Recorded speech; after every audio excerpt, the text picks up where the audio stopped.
नमस्कार, स्वागत है आप सभी का जनसत्य न्यूज पर। मैं हूं आपके साथ अनु सिंह। कोरोना का खतरा बढ़ रहा है और इसके वैक्सीन को कौन सा देश पहले लेकर आएगा, कब तक लेकर आएगा बाजार में, इसका हम सभी को इंतजार है और हम सभी अपना दिमाग इसके पीछे लगा रहे हैं। लेकिन एक भारतीय ऐसे हैं जिन्होंने वैक्सीन लाने में अपना दिमाग नहीं बल्कि शरीर लगाया है। जी हाँ, जयपुर में जन्मे और फिलहाल लंदन में रह रहे दीपक पालीवाल एक ऐसे भारतीय हैं जिन्होंने कोरोना वैक्सीन ट्रायल में बतौर वॉलंटियर हिस्सा लिया और ह्यूमन ट्रायल के कोर्स में वो हिस्सा लिए पार्टिसिपेंट बने हैं। दीपक, सबसे पहले स्वागत है आपका जनसत्य न्यूज पर। धन्यवाद अनु।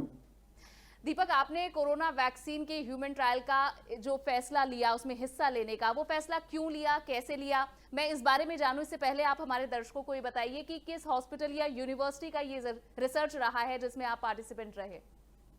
अनु, ये ऑक्सफोर्ड यूनिवर्सिटी का ट्रायल था और ये दुनिया का पहला ट्रायल था जिसने जब शुरू हुआ था कोरोना के वैक्सीन के सर्च में। तो ये सबसे पहले ऑक्सफोर्ड में शुरू हुआ। ऑक्सफोर्ड में यूके में 5 हॉस्पिटल्स में इन्होंने सेंटर्स बनाए थे। हमने यहाँ पे एक सेंट जॉर्ज हॉस्पिटल है टूटिंग में, वहां पे इसमें पार्ट लिया था। और अब ये बताइए कि आखिर क्यों ये आपने फैसला लिया। सीरियसली मतलब सही में बोले तो हमें खुद ही नहीं समझ में आता क्यों लिया। लेकिन एक था कि हर तरफ एक नेगेटिविटी दिख रही थी कि कहीं से इतनी डेथ हो रही है, हर कोई स्ट्रगल कर रहा है, एक टॉमी सफर कर रही है।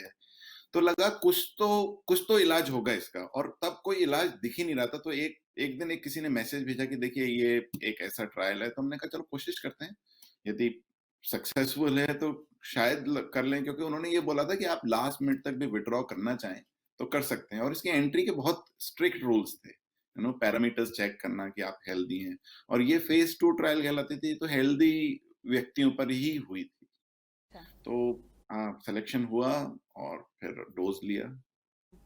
तो आपने पहले ये देखा कि ये ट्रायल कौन कर रहा है, या फिर अगर इसके अलावा भी कोई और ट्रायल होता तो आप उसमें पार्टिसिपेट करते।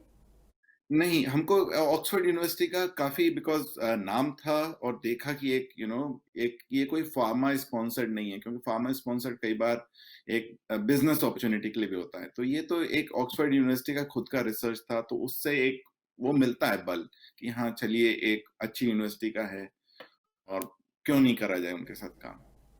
हम्म।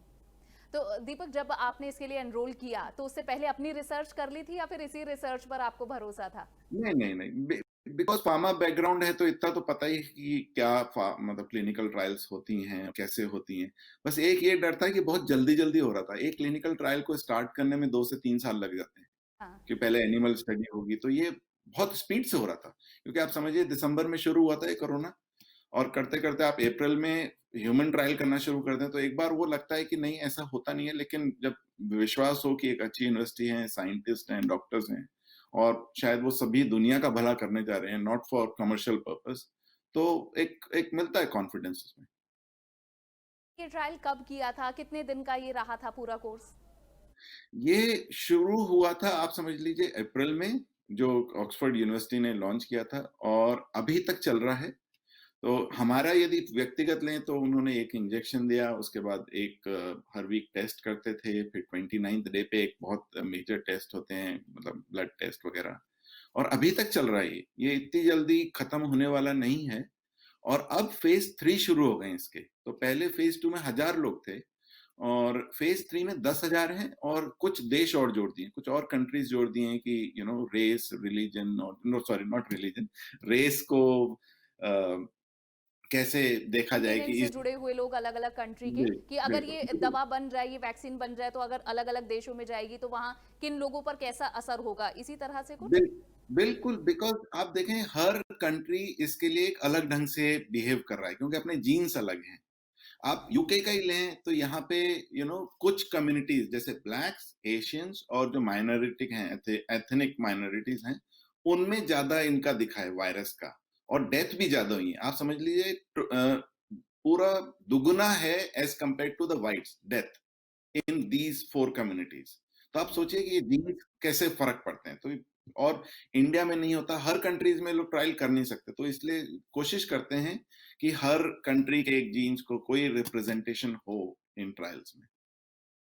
ओके। और दीपक, अभी तक आपने बताया कि अभी भी ऑनगोइंग प्रोसेस है, तो क्या अभी तक आप हर पैरामीटर पर सक्सेसफुल रहे हैं? क्या आपका अभी तक का ट्रायल सक्सेसफुल रहा है? हमारे ख्याल से तो है। उसका एक आपको और एग्जांपल दे सकते हैं, जब 1000 को किया था, उनको सक्सेस दिखा 1000 में, तो उन्होंने 10,000 में आगे किया है। यदि उनको 1000 में सक्सेस नहीं दिखता, तो वो 10,000 तक लेके ही नहीं जाते, वहीं रोक देते ट्रायल को, कि इसमें कोई रिजल्ट नहीं दिख रहा, कुछ बेनिफिट नहीं दिख रहा। तो ये कॉन्फिडेंस देता है। अब आप हमको पूछें कि नहीं सक्सेसफुल है, हम तो चाहेंगे सक्सेसफुल हो। हम तो मतलब पूरी कोशिश करेंगे कि हाँ, ये सक्सेसफुल हो, जो प्रे कर सकते हैं या कुछ भी कर सकते हैं। लेकिन बाकी तो साइंटिस्ट और ऊपर वाले के ऊपर थोड़ा है। गया जो भी आपको डोजेस या मेडिसिन जो भी उनके ट्रायल में इन्वॉल्व चीजें रही होंगी, वो सब कुछ उनकी तरफ से किया गया या फिर आपकी भी कुछ ड्यूटीज थी जो थ्रू आउट दिस ट्रायल आपको करनी थी? कैसा आपका शेड्यूल था? नहीं, उन्होंने बहुत हेल्प करी। It was a very well planned trial, बहुत बहुत ही सिस्टमैटिक ट्रायल थी। तो उन्होंने हम लोग को एक ई डायरी दी थी कि जो आपको शाम को भरनी होती थी, टेम्परेचर चेक करना है, जो बेसिक पैरामीटर्स हैं कि हाथ में दर्द हो रहा है या बॉडी में एक हो रहा है, शिवरिंग हो रही है। तो वो सब उन्होंने दिया था पैरामीटर, और थर्मामीटर दिया, उन्होंने मेजरिंग टेप दिया, वो सारा दिया, और बाकी ज़िंदगी जैसी चलती है, नॉर्मल चलती है। तो मतलब उस आप अपनी लाइफ के ऊपर वो अफेक्ट नहीं कर रही ट्रायल। हाँ, जब बाहर जाते हैं तो मास्क पहनते हैं, और मास्क पहन के जाएँ, क्योंकि जब तक वैक्सीन नहीं आती, आई थिंक अपनी एक ही 2 मेडिसिन है अभी अवेलेबल, एक मास्क है और एक सोशल डिस्टेंसिंग है। राइट। जब तक वैक्सीन नहीं आती, ये 2 ही मेडिसिन हैं जिनको अपन यूज़ कर सकते हैं। हम्म। और दीपक, ये भी बताइए कि आप लंदन में क्या करते हैं? आप किस सेक्टर में जॉब कर रहे हैं? और जब ये ट्रायल था तो उस दौरान आपने अपनी जॉब को, अपने वर्क को कैसे मैनेज किया? उस वक़्त सभी कुछ बंद था, तो वो एक ईज़ी था हमारे लिए भी, क्योंकि सभी ऑफ़िसेज़ बंद थे। तो हम एक फ़ार्मा कंसल्टेंट हैं, तो फ़ार्मा को बहुत अच्छे ढंग से जानते हैं। इसलिए एक वो भी थी कि हाँ, चलिए ये ट्रायल करनी चाहिए, क्यों यदि सब कोई ये सोचे कि नहीं मैं नहीं करूँ, मेरे ऊपर एक नया केमिकल क्यों टेस्ट करूँ, तो शायद कभी कोई क्लिनिकल ट्रायल हो ही नहीं पाएगी है ना। राइट। तो दीपक, क्या इससे पहले भी कुछ और इंडियंस हैं? आपने बताया कि क्योंकि ये एशियन कंट्रीज में भी उनके लोगों पर भी ट्रायल करना था, तो आप उसमें पार्टिसिपेंट बने। तो क्या और भी आपके आसपास जो इंडियंस हैं, क्या उन्होंने भी एनरोल किया था, और क्या वो भी इस लेवल तक पहुंचे, या फिर वो फिट नहीं थे तो इस वजह से वो एनरोल नहीं कर पाए? अनु, होने चाहिए इंडियंस, क्योंकि 5 सेंटर थे, लेकिन हमें अभी तक कोई नहीं मिला है अच्छा। उनमें से। और ना ही हमें पता लगा है कि कोई उसमें है। होने चाहिए, पक्का होंगे, क्योंकि अपने अपने लिए, देश के लिए बहुत हैं ऐसे भारतीय जो करना चाहते हैं। अब उसमें यदि वो हेल्दी नहीं रहे या नहीं पार्टिसिपेट कर पाए, वो अलग रीज़न हो सकता है। लेकिन उम्मीद है कि बहुत होंगे हमारी तरह। एक हम 1000 में से एक ही हैं, और होंगे, काफ़ी होंगे। लेकिन हमें जब हम ट्रायल पे जाते थे या वीकली जाते हैं, तब अनफॉर्च्यूनेटली कोई मिला नहीं। ओके। और दीपक, क्योंकि आप बॉडी वाइज तो आप फिट थे, लेकिन साइकोलॉजिकली आप कितने फिट थे? कैसे अपने आपने आपने अपने दिमाग को बनाया? और उसके बाद मैं पूछूंगी आपने फैमिली को कैसे बनाया? तो पहले बताइए कि कैसे अपने जो मेंटल प्रेशर था, क्या वो ज्यादा था इस ड्यूरेशन में? मेंटल प्रेशर था, एक ही था मेन, कि हम घर से बहुत दूर हैं। क्योंकि और दूसरा, फिट होने पे तो ये प्रोग्राम हमारे कुछ दोस्तों और फैमिली को ज़रूर देखना चाहिए, जो थोड़ा बोलते हैं कि तू मोटा है, तो शायद वो सीख जाएँ कि हाँ, हम नहीं हैं, फिट ही हैं। लेकिन हाँ, थोड़ा-सा था, दिक्कत होती है, लेकिन मेंटली बट प्रिपेयर्ड थे हमें कि कुछ करना है। फैमिली को बताया नहीं था अनु, इंडिया में तो स्पेशली, कि कोई बताते तो शायद वो मानते नहीं। और आप पूछें कि वापस करोगे, तो कह नहीं सकते कि वापस करेंगे ये स्टेप। उम्मीद तो है कि करेंगे, लेकिन फिर आता है कि फैमिली बोलती है कि ये ऐसे काम कब बंद करोगे जो मतलब उल-जुलूल टाइप के हैं, कभी कुछ, कभी कुछ।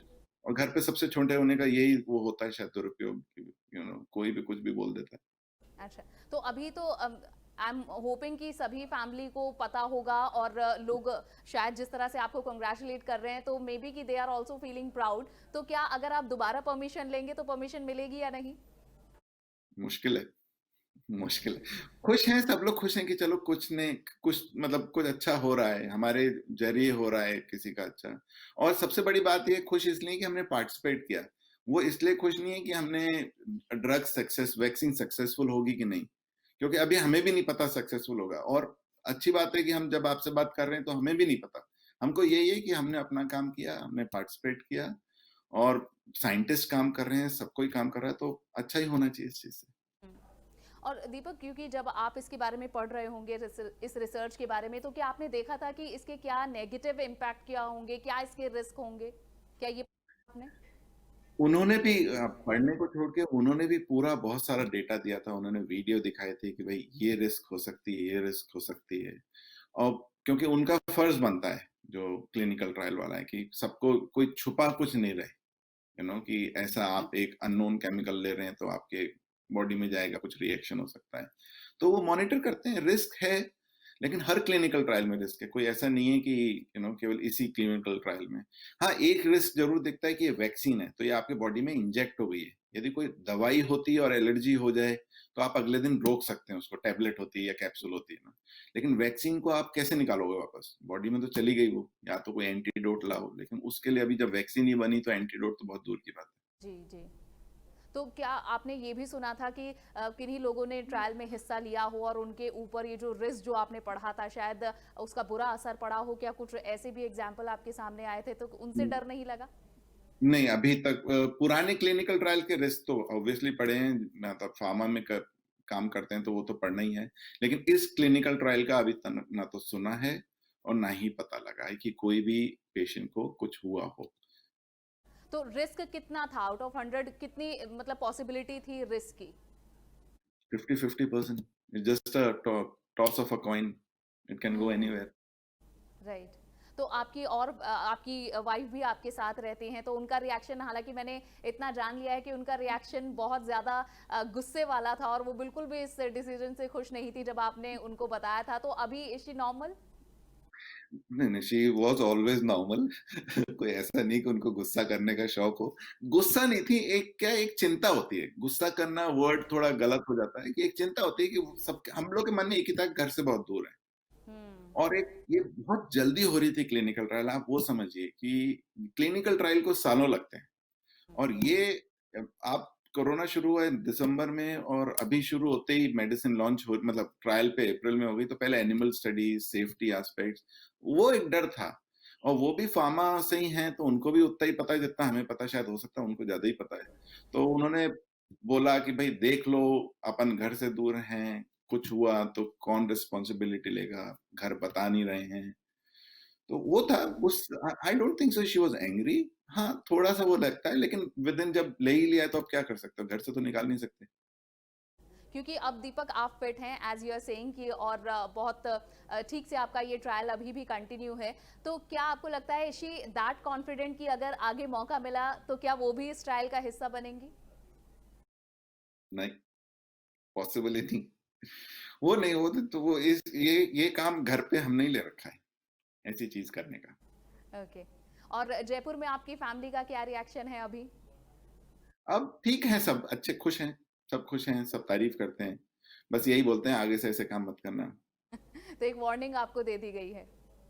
हाँ, वार्निंग है, मतलब अच्छे ढंग से वार्निंग है कि बोले ठीक है, ध्यान रखा करो, ऐसे काम बता के किया करो, कोई अच्छा।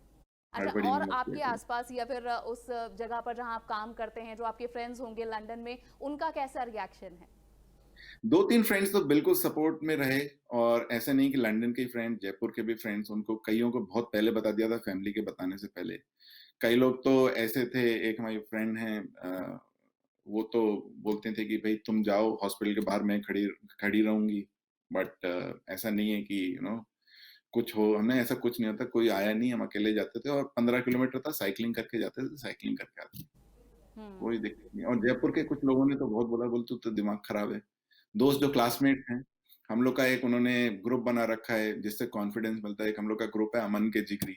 तो उसमें क्या सब लोग यही तारीफ़ करते हैं कि वो उस ग्रुप से जितना हमें सपोर्ट मिलता है, एक ऐसे मतलब क्लिनिकल ट्रायल के लिए जो मैसेजेस आते हैं, जो वो होते हैं, उससे उससे बहुत तगड़ा सपोर्ट मिलता है। अच्छा।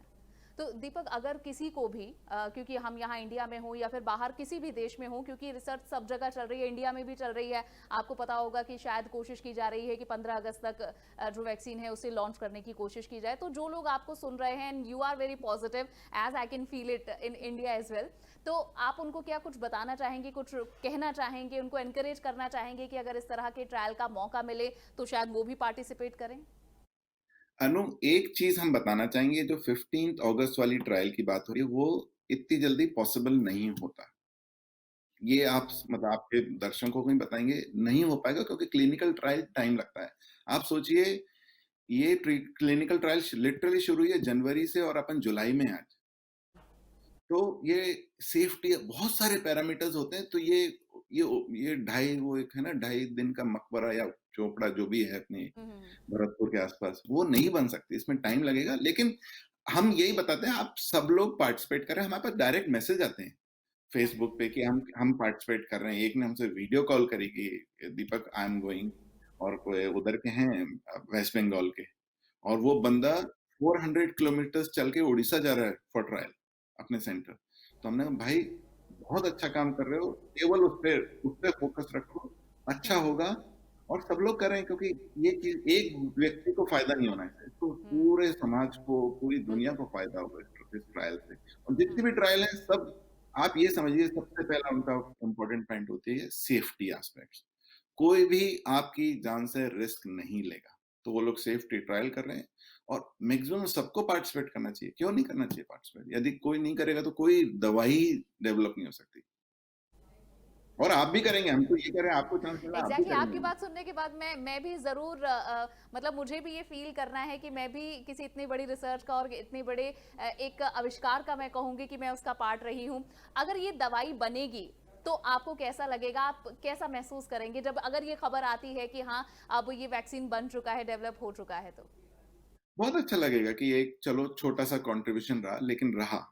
कहीं तो बहुत हमारे से बहुत बड़े-बड़े कंट्रीब्यूशंस हैं, जो डॉक्टर्स हैं, पुलिस है, नर्सेज़ हैं, फार्मासिस्ट हैं, इवन आप लोग हैं जो न्यूज़ रिपोर्टिंग करते हैं, सब लोग रिस्क ले रहे हैं। इन सबका कंट्रीब्यूशन है इनडायरेक्टली टुवर्ड्स द वैक्सीन।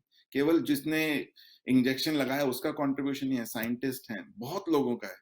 जी। बहुत लोगों का कंट्रीब्यूशन है, और सबका कंट्रीब्यूशन सफल हो, इससे ज़्यादा आशा अपन क्या कर सकते हैं। बिल्कुल। तो दीपक बहुत-बहुत शुक्रिया। आप हमने यहाँ आपने हमसे बात की है और जो आपने काम किया है उसकी हम भी तारीफ़ करते हैं और आपके लिए गुड लक, और आप अपनी सेहत का भी ध्यान रखिए, और अगर ये वैक्सीन बनती है तो हम दोबारा आपसे बात ज़रूर करेंगे। पक्का करेंगे अनु। एंड बहुत-बहुत धन्यवाद, आपने हमें बुलाया, और अब बहुत अच्छा लगा आपसे बात करके। Thank you very much. तो ये थे दीपक पालीवाल जो कि लंदन से हमारे साथ जुड़े और किस तरह से एक वैक्सीन के ह्यूमन ट्रायल के लिए उन्होंने पार्टिसिपेट किया और अभी तक सक्सेसफुल एक सफल उनका ट्रायल रहा है। और जिस तरह से वो भी संदेश दे रहे हैं कि अगर हम इंसान ही उसमें पार्टिसिपेट नहीं करेंगे तो शायद भविष्य में कोई ऐसी वैक्सीन बन ही नहीं पाएगी जो कि एक इंसानी पूरी कौम के लिए बहुत ज़रूरी है, क्योंकि किस तरह से हम इस कोरोना संक्रमण से जूझ रहे हैं, ऐसे में वैक्सीन का इंतजार हर कोई कर रहा है। फिलहाल के लिए बस इतना ही। ये बातचीत पसंद आई हो तो इस वीडियो को लाइक और शेयर करें, चैनल को सब्सक्राइब करना ना भूलें। नमस्कार।